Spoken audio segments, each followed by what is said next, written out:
Farid, Jacob Frey, Goga Magalada, Minneapolis. Daman Shabka, Somali Ed Kumur, Minnesota, Gat Ahaa, Minneapolis. Waan Ku Jael, Nahai, Waan Ku Gerab, Tagat Ahaa.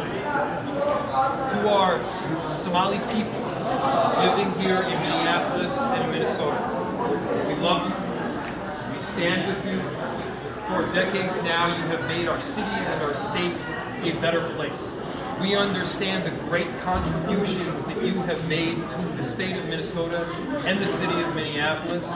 And we have heard reports recently that the federal government is looking to deploy upwards of 100 agents focused on immigration, targeting our Somali community. And the bottom line is this.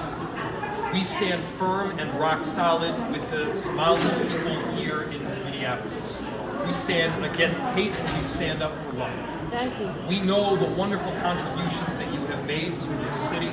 We also know that of the 80,000 plus people, Somalis that are here in the state of Minnesota, almost all of them are here legally.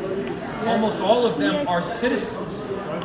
So here's an important fact that a whole lot of people are missing right now. We're talking about American citizens. السلام عليكم ورحمة الله وبركاته. لما أنا قيار تميل والباجوكتين والسلامتين ولا هدانا وعصبت سكرايم نوصر هدانا لجوكتين آدي هذا وما حسنتها هاي. وجرجة إنك وصار مركا Minneapolis police ناون أيا وعيسان. قدامك قدام بيا وحويان إنه ما enforce كرينا أما ما تأكلينه نمن كلي هذا إن إيس الدولة كسر على فدرال كأ.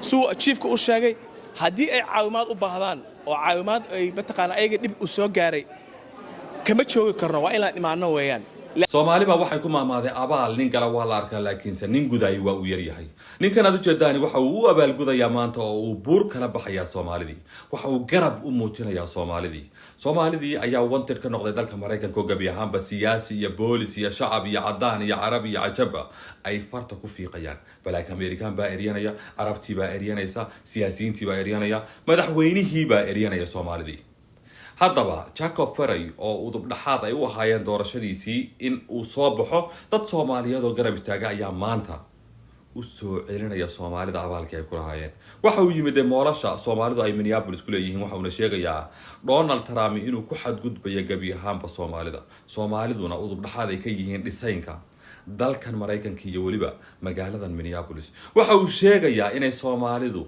yihiin kuwa isaga soo dhaweeyay isagoo magaaladan joogin Soomaalidu inay magaaladan dhiseen. He's wrong and we want them here. Somali people have been an extraordinary benefit. I'll say it again. Somali people have been a benefit to our city for longer than I have been in our city. They have started businesses and created jobs. They have added to the cultural fabric of what Minneapolis is. They were welcoming to me when I first came out to Minneapolis. And in fact, they were one of the first groups that I myself got to know. To, again, villainize an entire group is ridiculous under any circumstances. And the way that Donald Trump is consistently doing it, I think calls into question major constitutional violations, and it certainly violates the moral fabric of what we stand by in this country as Americans.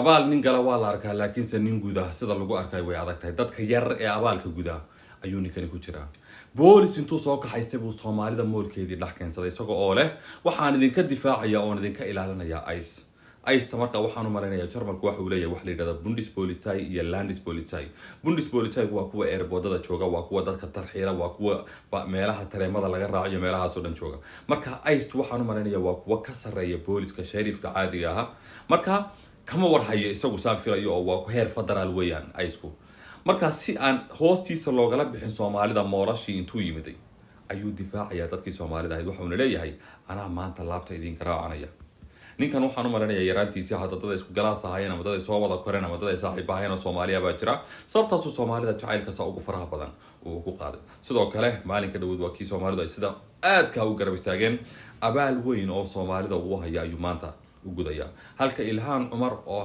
federaalka fadhiday shan sano ayuunbaa laleeyahay naa dadkaagay u daran tahay waxaana difaacaysa iyo waxaan ninkii dunida ugu lacagta badnaa qoom uu kasoo horjeedaa difaacaysa.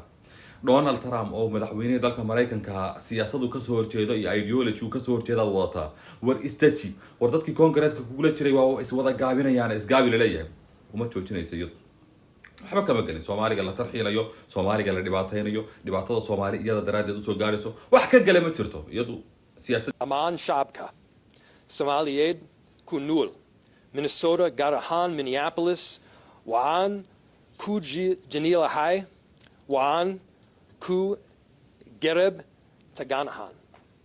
We love you. We stand with you, and we aren't backing down. Good afternoon. My name is Jacob Frey. I'm the mayor of Minneapolis, and we are here to respond to a number of credible reports from several media outlets relaying that there are as many as 100 federal agents that will be deployed to the Twin Cities with a specific focus on targeting our Somali community. To our Somali community, we love you and we stand with you. That commitment is rock solid. Minneapolis is proud to be home to the largest Somali community in the entire country. They've been here for decades in many instances.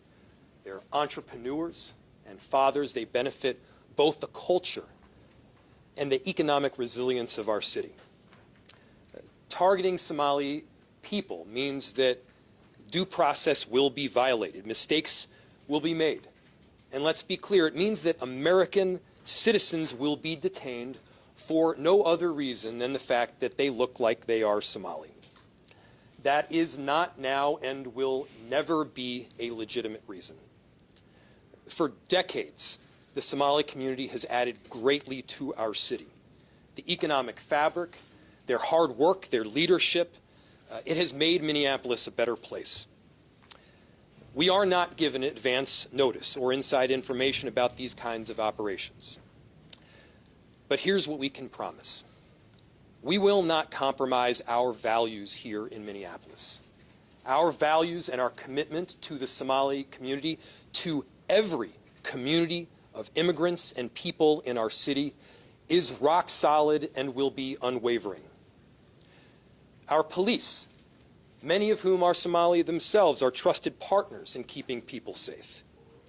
They will not collaborate with any federal agency around doing immigration enforcement work. Our city staff and our law enforcement will not ask the question as to whether an individual is documented or not. And by the way, there are more than 80,000 Somali people living in Minnesota. Almost all of them are both documented and citizens. And the city has worked with community partners who have compiled Know Your Rights information. And so here's what we know. You have the right to remain silent, and you have the right to a lawyer. You can refuse to sign documents until that lawyer is present. You have the right to not open the door unless a warrant has been shown. The city of Minneapolis provides free immigration legal resources. And if you or a family member or a loved one needs access to a lawyer, go to our website or call 311. And we're going to work with our partners. Partners like the city of St. Paul. Partners like the state of Minnesota.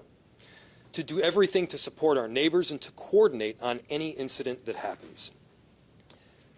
Obviously, this is a frightening moment for our Somali community. There have been many frightening moments over the last several months to our immigrant communities in Minneapolis. In Minneapolis, our diversity is diverse. People come from 1,000 different backgrounds, mentalities, and perspectives with one beautiful thing in common. They love our city and they're proud to call it home. And we're going to stand with them every step of the way. But we need to also be demanding better from an administration who is intent on targeting people and committing so much time, energy, and money to terrorizing certain groups within our community. That's not American. That's not what we are about. And we're going to do right by every single person in our cities.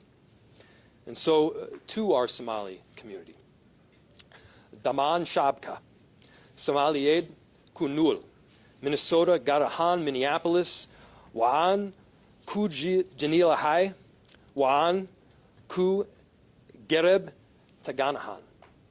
We love you, we stand with you, and we aren't backing down. With that, I will turn it over to the Mayor of St. Paul, Mayor Melvin Carter.